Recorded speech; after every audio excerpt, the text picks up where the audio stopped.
దేవుని పిల్లలారా, యేసుక్రీస్తు నామమున బట్టి దినము క్రిస్మస్ వాక్యంలో కొన్ని మాటలు మాట్లాడుకుంటున్నాం. అయితే ఈ దినం మీతో మాట్లాడుకోవాల్సిన మాటలంటే బైబిల్లోను యేసు ప్రభు ఏ రకంగా జన్మించవలసి వచ్చిందో, ఏ రకంగా భూలోకానికి వచ్చి ఉన్నాడని కొన్ని మాటలు ఈ యొక్క చెప్పుకుంటున్న మాటల్లో 7 మాటల కోసం మాట్లాడాలని నేను సిద్ధపడి కలిగి ఉన్నాను. అయితే 7 మాటలు కూడా ప్రతి ఒక్క మాట కూడా 2 అక్షరాల మీద 7 మాటలు మాట్లాడవలసి ఉంటుంది కనుక దయచేసి అందరూ జాగ్రత్తగా వినండి. వినినవి మాటలు మీ హృదయంలో నాటినగా, మీ హృదయంలో అట్లా భద్రపరచుకునేలాగా ఫలించడం మీ కృప. యేసు నామం పెట్టి అడుగుతున్నాను. మరి ఇది ఇప్పుడు పరిశుద్ధ గ్రంథంలో మొట్టమొదటిగా తోట అనే మాట కోసం మాట్లాడుతున్నాం. తోట అనగా 2 అక్షరాలే. అయితే ఈ తోట ఎక్కడ ఏ రకంగా అనేది చూస్తే ఆదికాండము 2వ అధ్యాయంలో 15వ వచనంలో కొన్ని మాటలు చదువుకుందాం. చూడండి.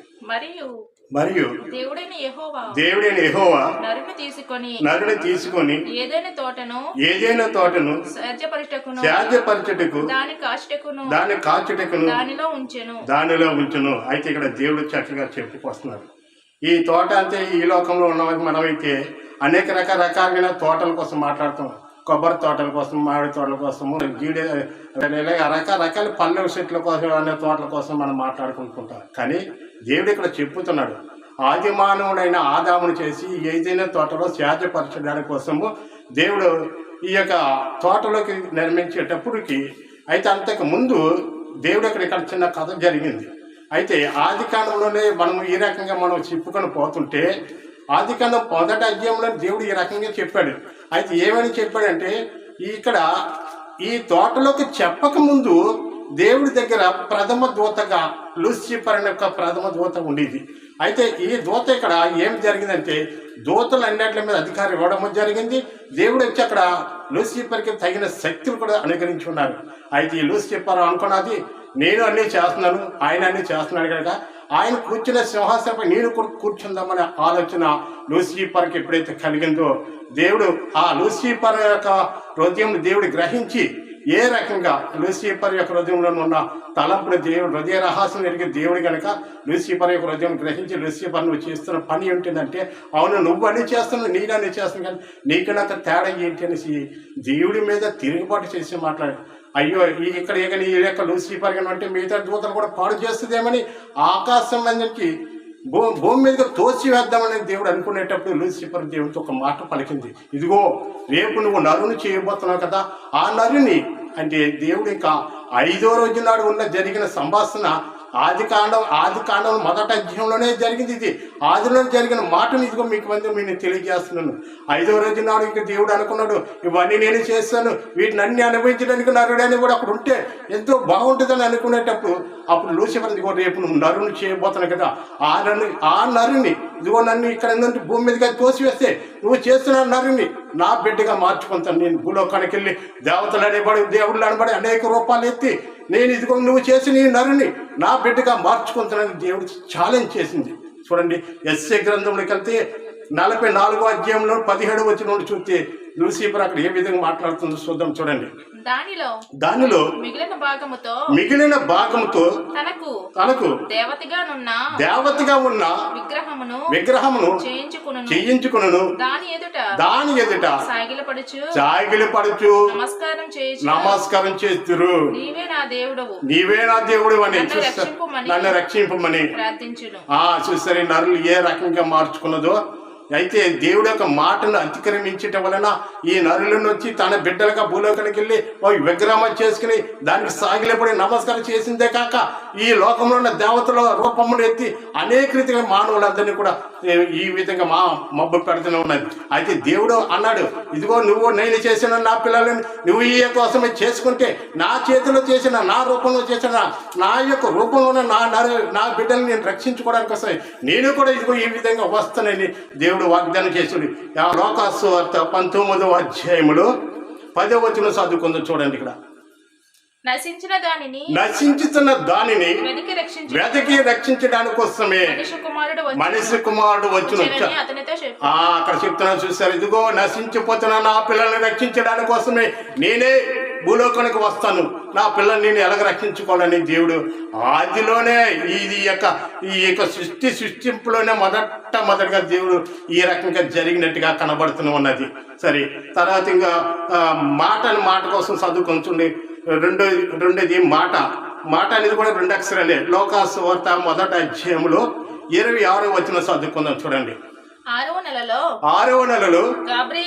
గాబ్రియేలును దేవదూత గలిలయలోని నజరేతని ఊరిలో దావీదు వంశస్థుడైన యేసేపును ఒక పురుషునికి ప్రదానము చేయబడిన కన్యక యొద్దకు వచ్చి దేవుని చేత పంపబడెను. ఆ కన్యక పేరు మరియా. చాలా చదువుకుందాం. అయితే ఇక్కడ దేవుడు యొక్క ఏర్పాటు ఏ రకంగా ఉన్నది అంటే, పరలోకం నుండి గాబ్రియేలు అనే ఒక దేవదూతను భూమి మీద పంపించి భూమి మీద ఉన్న ఒక సహోదరి ఆ కుమారుడికి ప్రదానం చేయబడిన ఒక స్త్రీ దగ్గరికి వచ్చి ఈ విధంగా పలుకుతుంది. ఏంటి ఈ పలుకుతున్న మాట ఎలాగ ఉన్నదంటే, ఇదిగో పరలోకం నుండి దేవదూత దిగి వచ్చి అక్కడ మరియంతో ఒక మాట చెప్పుతున్నది. ఏం చెప్తుంది కింద చూడమ్మా. ఆ దూత లోపలికి వచ్చి ఆమెను చూసి దయాపాత్రురాల చూసారండి. ఇక్కడ దూత ఈ యొక్క మరియమ్మ గదిలోకి వచ్చి ఇలాగ చెప్తుంది, దయాపాత్రురాల నీకు శుభము అని ఒక మాట మాత్రమే చెప్పింది. అంతేగాని ఇక్కడ మీతో నేను చెప్పింది రెండోది మాట. ఏ మాట అంటే దేవదూత వచ్చి మరియంతో చెప్తున్న మాట. అయితే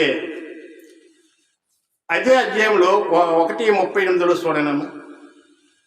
దేవుడు చెప్పిన ఏ మాటైనను నిరర్ధకము కానారదు. అక్కడ చూస్తారా, ఏ మాట అయినా నిరర్ధకం కాదు ఆమెతో చెప్పిన. అయితే ఇక్కడ ఆ మరియంతో చెప్పిన మాట అది నిజమే, ఇది నిజంగా జరుగుతుంది అన్నట్టుగా మాట్లాడుకున్నారు.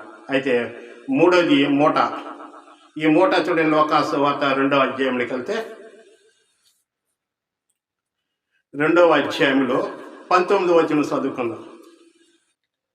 అయితే మరియు ఆ మాటలన్నీ తమ హృదయములో తల పోసుకున్నట్టు భద్రం చేసుకున్నది. అయితే ఈ లోకంలో మనం మూటలు అంటే అనేక రకరకాలైన మూటల కోసం మాట్లాడతాం. బియ్యం మూటలు, ధాన్యం మూటలు, పప్పు మూటలు, వీటి కోసం. కానీ ఇక్కడ దేవదూత అయిన గాబ్రియేలు దేవదూత వచ్చి చెప్పిన మాటలు మరియమ్మ హృదయములో భద్రం చేసుకుంది, అది జాగ్రత్త చేసుకున్నదండి.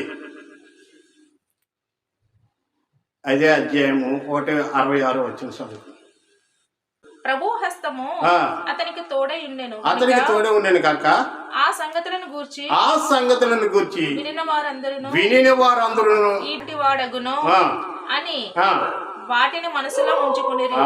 ఇక ఈ మరియమ్మ గర్భంలో వేసిన శిశువు ఈ బిడ్డ ఎలాంటి వాడు అనేసి తమ హృదయంలో భద్రపరుచుకున్నట్టు కనబడుతుంది. ఇక్కడ మాట కోసం ఊట కోసం అయిపోయింది, బాట కోసం వెళ్దామని.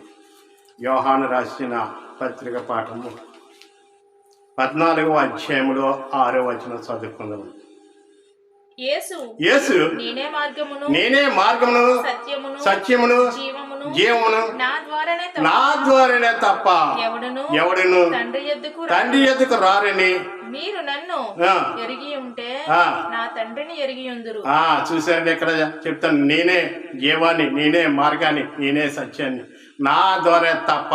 అయితే ఇక్కడ పరలోక రాజ్యంలోకి వెళ్ళాలంటే క్రైస్తవులు అనే ప్రతి బిడ్డ గమనించవలసి అన్నమాట. ఆయన ఎవరైతే బాప్టిజం పొంది ఉంటారో, ఎవరైతే ఆయన అనుసరించి నడుస్తారో అట్టి వారి కోసం ఇక్కడ దేవుడు చక్కగా చెప్తాను, నా రాజ్యంలోకి రావాలంటే నా ద్వారా తప్ప అన్నట్టుగా ఇక్కడ దేవుడు చక్కగా చెప్తూనే ఉన్నాడు. అయితే దేవుడి యొక్క కృపా కటాక్షం ఎలాగన్నదంటే ఇక్కడ చిన్న మాట చెప్తాను, జాగ్రత్తగా వినండి. అయితే ఒక పల్లెటూరులో ఒక శివాలయంలో ప్రథమ పూజారిగా పనిచేస్తున్నారు ఒక ఆయన.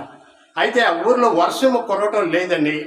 ఆ ఊరు ప్రెసిడెంట్ గారితో మాట్లాడి, ఇదిగో అయ్యా ప్రెసిడెంట్ గారు, మన ఊర్లో ఏదో దరిద్రం పట్టినట్టు వర్షంలో కొరటలేదు, యజ్ఞ మీదనే చేస్తే బాగుంటుంది కదా అని ఆ ప్రెసిడెంట్ గారు మాట్లాడితే, అయితే యజ్ఞం కోసం ఏ పనిముట్లు కావాల్సి ఉంటే ఒక పనివాడిని తీసుకుని వెళ్ళి మీరు పట్టణం వెళ్ళి సరుకులు కొని తెచ్చుకుని అని చెప్పి ఉన్నారు. అయితే పనివాడిని తీసుకుని పట్టణం వెళ్ళి సరుకులు కొనేటప్పటికి ఒక చర్చి మైకాల నుంచి ఒక మాట వినిపిస్తుంది, నేనే జీవాన్ని, నేనే మార్గాన్ని, నేనే సత్యాన్ని ఒక మాట వినేటప్పటికి బ్రాహ్మణ ఆయనకి ఏంటి మేము చేస్తున్నా అనేది కరెక్ట్ కాదా, వీళ్ళంతా చక్కగా చెప్తే నా ద్వారా తప్ప పరలోక రాజ్యానికి వెళ్ళారన్నట్టుగా మాట్లాడుతున్నారు అనేసి ఈ పనివాడిని, అయ్యా నువ్వు ఈ సరుకులు కట్టుకుని నువ్వు ఎక్కడే ఉండు, నేను కాస్త పని ఉన్నది ఎదరికెళ్ళి వస్తున్నానని చెప్పి ఆ మైకి ఎక్కడైతే పలుకుతుందో ఆ పలుకుతున్న ఏరియాకి ఆ పలుకుతున్న ఆ చర్చి దగ్గరికి వెతుక్కుంటూ వెళ్ళేటోడికి పాస్టర్ గారు అక్కడ నిలబడి నాలాగా మాట్లాడుతూ ఉన్నారు. ఆ సమయంలోకి వెళ్ళేటోడికి అతను అక్కడ మాట్లాడితే గుమ్మ దగ్గర నిలబడి ఉన్నాడు. పాస్టర్ గారు అక్కడ వాక్యం అంతా ముగించుకుని గుమ్మ దగ్గరికి వచ్చేటికి, అయ్యా ఎప్పుడు రానివారు మా దగ్గరికి వచ్చారు ఏంటి కాదని అని అడిగేటోడికి, మీరు నేనే జీవాన్ని, నేనే మార్గాన్ని, నేనే సత్యాన్ని, నా ద్వారా తప్ప అన్నట్టుగా మాట్లాడుతున్నారు కదా, మరి మేము చేసిందంతా తప్ప అంటే పరిశుద్ధ గ్రంథంలో ఉన్న మాటలు మేము బోధిస్తున్నాం కదండి. అంటే ఈ గ్రంథం ఎక్కడ దొరుకుతుంది అని అడిగడుతున్నాడు. అయితే బ్రాహ్మణుని అడిగిన దానికి నీకు కావాలా అనేసి పాస్టర్ గారు అడిగితే నాకు కావాలన్నాడు. అయితే పాస్టర్ గారి దగ్గర ఉన్న ఒక గ్రంథం తీసుకొచ్చి బ్రాహ్మణానికి ఇచ్చేటప్పటికి బ్రాహ్మణైన జీవితం దీన్ని మేము ముట్టకూడదన్నట్టుగా ఆయన అక్కడ చెప్పి ఈ రకంగా తని ఆయన సంచి తెచ్చిన సంచిలో పెట్టని అని అడిగారు. సంచిలో పెట్టిన దాన్ని పట్టుకొని వెళ్ళేది పనివాడిని తీసుకుని సామాన్లు తీసుకుని వెళ్ళి యజ్ఞం చేసే వర్షం కురలేదు. అయితే ఇక్కడ బ్రాహ్మణైన ప్రతిరోజు రాత్రి చిన్న ప్రమిది వెలిగించుకుని బైబిల్ చదవడం మొదలెట్టు ఆది కాండం నుండి ప్రకటన గ్రంథం వరకు చదివేటప్పటికి ఎందులోనే సత్యం అంటే ఆయనకు అర్థమైంది. శివాలయ పల్లెటూరులో కూడా ఇప్పటికీ కూడా అనేక స్థలాల్లో పల్లెటూరులో ఈ యొక్క హిందూ దేవాలయంలో అనేకమైన శోకాలు వినిపిస్తూనే ఉంటారు. అలాంటి శోకాలు వినిపించవలసిన ఆ యొక్క దేవాలయంలో క్రీస్తు కోసం మాట్లాడుతూ మొదలెట్టారు. ఊర్లో జనమంతా తిరగబడి శివాలయం నుంచి క్రీస్తు కోసం మాట్లాడుతున్నానేసి అందరూ వచ్చేటప్పటికి ప్రెసిడెంట్లు అందరూ వచ్చేటప్పటికి, ఏంటి ఆ పంతులు గారు మీరు చేస్తున్న అవును నిజమైన దేవుడు నేను తెలుసుకున్నాను. ఆ ఊరు పెద్దలు ఆయనకి ఉన్న తల్లిదండ్రులు కూడా ఆ బ్రాహ్మణుని చాలా కొట్టి రక్కల కారినట్టు కొట్టు గదిలో పడివేశారు. అయితే ఆ రాత్రి దేవుడు దర్శనం ఇచ్చాడు. అయ్యా నీ భార్య బిడ్డలు తీసుకుని నువ్వు పట్టణం పోవనేసి ఆయనకి సమయం తలుపులు తెరిపించి పంపించడానికి ఆయన పట్టణం వెళ్ళిన తర్వాత ఎన్నో క్యాసెట్లు చేశారు, ఎన్నో పుస్తకాలు రచించారు. ఆయనే పడేవార్త సూర్యనారాయణ గారని పేరు అతనిది. అయితే ఈ విధంగా ఈ బాట అనే దీనికోసం అయితే బాట అంటే చాలా మంది కూడా పల్లెటూరులో ఆ సావిడి కాడికి వెళ్ళాలంటే ఈ బాటలో వెళ్తే అక్కడికి చేరగలరన్నట్టుగా దేవుడి వాక్యం చెప్తూనే ఉంటుంది. అయితే ఇక్కడ చెప్పిన బాట పరలోక రాజ్యానికి ఏ విధమైన బాట అంటే ఆ మార్గం దేవుడు ఈ విధంగా మనకు చూపించున్నారు. అయితే మరొక మాట చెప్పాను, ఓట. ఈ ఓట అనేది ఎక్కడ అనేది చూద్దాం. చూడండి, యోహాను రాసిన సువార్త పాఠమే 4వ అధ్యాయము 13వ వచనం చదువుకొని చూద్దాం. అందరూ యేసు ఈ నీళ్లు తాగు ప్రతివాడును మరలా దప్పికొనును. నేనిచ్చి నీళ్ళు తాగేవాడైతే నీళ్ళు త్రాగేవాడు ఎప్పుడును దప్పికొనడు. ఇక్కడ శరీర రీతిలో మనం ఈ నీళ్లు తాగితే కాచిపోతే మళ్ళా ద్రోహం వేస్తూనే ఉంటుంది. ఇక్కడ దేవుడు అంటూనే ఉన్నాడు, ఇదిగో నేను ఇచ్చిన ఈ నీళ్ళు. అంతే ఇక్కడ ఓట అంటే చాలా మంది కూడా ఈ లోకంలో అనేక రకాల పచ్చడి వాసులు, కూరగాయ వాసులు ఓట ఇలాంటివి అనుకుంటారు. కానీ దేవుడు ఇక్కడ మన కోసం జీవజాలాలు ఇస్తానన్నట్టుగా మాట్లాడుతున్నాడు. నేనిచ్చే నీళ్ళు కానీ మీరు తాగితే మీరు ఎన్నడూ కూడా ఆకలి అనేది దప్పుకునేది ఉండదు అన్నట్టుగా దేవుడు చక్కగా మాట్లాడుతూనే ఉన్నారు. అయితే ఆ పక్కన ఇంకోటి చూడండి, యోహాను సువార్త 6వ అధ్యాయంలోనే 38వ వచనం చదువుకుందాం. చూడండి, నా ఇష్టమును నెరవేర్చుకున్నటకు నేను రాలేదు, నన్ను పంపిన వాని చిత్తం నెరవేర్చుటకే పరలోకం నుండి దిగి వచ్చి తిని. ఇక్కడ చూసారండి, నేను ఇక్కడ నా మాట నేను చేసుకోవడానికి ఇక్కడ రాలేదు, పరలోకం నుండి ఆయన నన్ను పంపించబట్టి నేను ఇక్కడికి వచ్చాను. ఇక్కడ ఈ విధంగా ఈ పని నేను నెరవేర్చడానికి ఇక్కడికి నేను చేరి ఉన్నాను అన్నట్టుగా వాక్యం చెప్తూనే ఉన్నది. అయితే నేను చాలా సింపుల్గా తేల్చేస్తూనే ఉన్నాను. అయితే ఇంకొక మాటలోకి వెళ్ళిపోతాం. చూడండి, కోట అనే మాటకి మత్తయి సువార్తలోకి వచ్చేస్తే మత్తయి సువార్త 5వ అధ్యాయంలో 3వ వచనం చదువుకుందాం.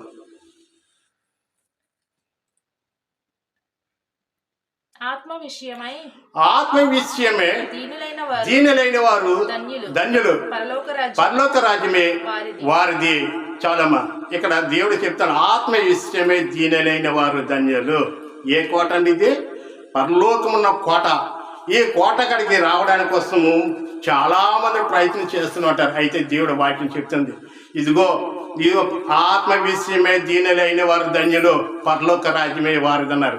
ఆత్మతోనూ సత్యంతోనూ ఎవరైతే దేవుని ఆరాధిస్తారో అట్టి వారి కోసం దేవుడు అక్కడ పరలోక పట్టణంలో ఒక స్థానం అనేది మనకి ఏర్పాటు చేస్తూనే ఉంటాడు. ఆ స్థానంలోకి మనకు చేరాలనుకుంటే దేవుడి వాక్యం చాలా జాగ్రత్తగా వినండి. అయితే ప్రకటన గ్రంథంలోకి వెళ్దాం. చూడండి, లాస్ట్ ప్రకటన గ్రంథంలో 21వ అధ్యాయంలో 9వ వచనం కొన్ని మాటలు చదువుకుందామండి. 19 నుంచి. ఆ పట్టణపు ప్రాకారపు పునాదులు అమూల్యమైన నానావిధ రత్నములతో అలంకరింపబడి ఉండెను. పరలోక పట్టణము ఏ విధంగా ఉన్నది అంటే దాని యొక్క ప్రహారమే ఎలాగున్నది, ప్రహారీ గోడ అంటే ఎలాగున్నదంటే నానా రకరకాలమైన రాళ్ళతో అది కట్టబడి ఉన్నది. ఈ ప్రహారీ గోడ ఇలాంటిది ఉన్నది.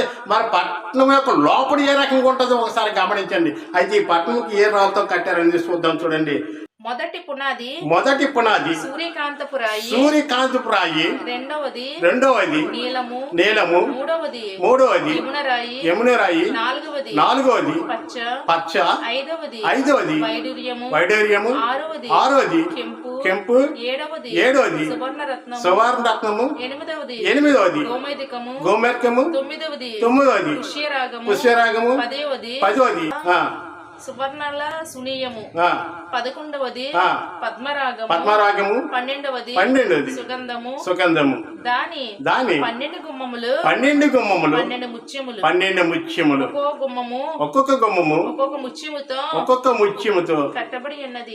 చూసారండి, ఇక్కడ ఆ యొక్క కోటకి 4 దిక్కులు ఉన్నాయి. 4 రకాల పునాదులు వేసుకున్నాను. 4 రకాల ఆ గుమ్మాలు ఉన్నాయి. ఒక్కొక్క గుమ్మానికి ఒక్కొక్క రకమైన రాళ్ళతో కట్టబడి ఉన్నది. అయితే అక్కడ 12 గుమ్మాలు ఉన్నాయి. 12 గుమ్మాల్లో కూడా 12 రకాలైన రాళ్ళతో ఆ యొక్క ప్రహారం కట్టడం జరిగింది. అయితే ఇక్కడ మనం చదువుకునే రాళ్ళు ఈ లోకంలో అయితే ఉంగరాలకి ఈ రాయి వేస్తే బాగుంటుంది, ఆ రాయి వేస్తే బాగుంటుంది అనుకుంటారు. కానీ దేవుడు ఆదిలోనే ఆ యొక్క ప్రహారీ యొక్క గోడ ఈ రాళ్ళతో కట్టబడి ఉన్నట్టుగా కనబడుతుంది. లాస్ట్ 7వ మాట చదువుకుందాం. చూడండి అమ్మా, 20వ అధ్యాయంలోకి వెళ్తే 4వ వచనం చెప్పుకుందాం. చూడండి, చదువుకుందాం. అంతటా సింహాసనమును చూసి తిని వాటి మీద ఆసీనుడై యుండు వారికి విమర్శ చేయుటకు అధికారం ఇవ్వబడెను. ఎందుకంటే ఇక్కడ ఎవరికి అధికారం ఇచ్చారంటే ఆ సింహాసనపై ఎవరైతే ఆసీనుడై ఉన్నారో వారి కోసం ఇక్కడ చెప్తున్నాడు. ఈ సింహాసనం పైన కూర్చోండి, మనల్ని వేలడం జరుగుతుంది అన్నట్టుగా. అయితే దీనికి వచ్చిన సాక్ష్యం జరిగింది, అది చెప్తాను వినండి. నాతో ఓ సహోదరుడు వ్యవసాయం చేసుకుంటూ చాలా డబ్బులు సంపాదించుకున్నాడు. ఆయన సంపాదించుకునేది తానంతరే కాకుండా తన సహోదరులుగా చుట్టుపక్కల ఉన్న వారికి వేద వాళ్ళకు ఇగో ఈ డబ్బులకి మీరు వ్యాపారం చేసుకుని బాగుపడండి అన్నట్టుగా చెప్పకూడదు. అయితే తన తల్లిదండ్రులు కర్మకర్తలు కూడా ఆయనే చేశాడు. తన సహోదరి యొక్క వివాహం కూడా ఆయనే చేసేది. అలాంటి వాడికి ఇన్ని మంచి పనులు చేసేవాడికి కూడా ఈ లోకంలో అతను విగ్రహారాధకుడు బాగా, అలాంటి విగ్రహారాధకుడికి ఆ యొక్క బిడ్డకి వచ్చినది ఒక జ్వరం అనేది వచ్చింది. ఈ జ్వరం అనేది వచ్చినది ఈ తూర్పుగోదావరి జిల్లాలో అనేక స్థలాల్లో ఉన్న అనేక బిడ్డని అదికి వెళ్ళి అనేక డాక్టర్ల దగ్గరికి వెళ్ళి చూపించారు, కానీ ఆ జ్వరం తగ్గటం లేదు. అయితే ఇతడు సంపాదించిన 4-5 లక్షలు కూడా ఖర్చు పెట్టేశాడు తప్ప జ్వరం పోలేదు. అయితే అతడు జ్వరం పోయేటప్పటికి బాగానే నడిచి తిరిగేవాడు. ఈ తిరిగే టైంలో వ్యవసాయం కొట్టిన మందు చేసి తెచ్చుకుని తలగాడి కింద పెట్టుకుని ఆ రాత్రి అనుకుంటున్నాడు, నేను ఎవరికి దోషం చెయ్యలేదు, ఎవరికి ఎటువంటి పాపం చెయ్యలేదు, ఎవరిని ఏమి పొరపాటుకి నేను దోసుకోలేదు, అందరికీ నేను సాయపడ్డానికి నాకు ఎందుకు తెగిలేలాగా వచ్చిందని అంటే కొద్ది రోజులకి కాలు నడవడం, కాలు అయ్యి సత్తుబడిపోయి నడవలేకుండా మంచం మీద పట్టి ఉన్నాడు. ఇలాగే ఈ టైంలోనూ మరి అతను ఎలాగ ఉండేటప్పుడు ఆ చుట్టుపక్కల వాళ్ళు చెప్పారు, అమ్మ మీ ఆయన్ని పలానా దగ్గర స్వస్థత ప్రార్థన జరుగుతున్నాయి, అక్కడ తీసుకెళ్తే ఇన్ని వారాలు ఉంటే ఆ వారాలు కానీ చేస్తే మీరు మీ ఆయన బాగుపడతారని చెప్పేటప్పటికి ఇతడు విగ్రహారాధకుడు కనుక ఈ యొక్క మాటలు చెప్తే ఏ విధంగా అయితే మాట్లాడి ఉన్నాడంటే తన భార్యతో, నేను బ్రతికి బాగుంటే నీ వారం చేద్దు అని అన్నాడు. అంతే, నేను ఈ మందు చేసా తాగేస్తాను, నేను బతకను, నీవు వారాలు కూడా చెయ్యు అన్నట్టుగా మాట్లాడుకొచ్చాడు. అయితే దేవుడు ఒక చిత్తం ఏమంటే ఆ రాత్రే దేవుడు దర్శనం ఇచ్చారు.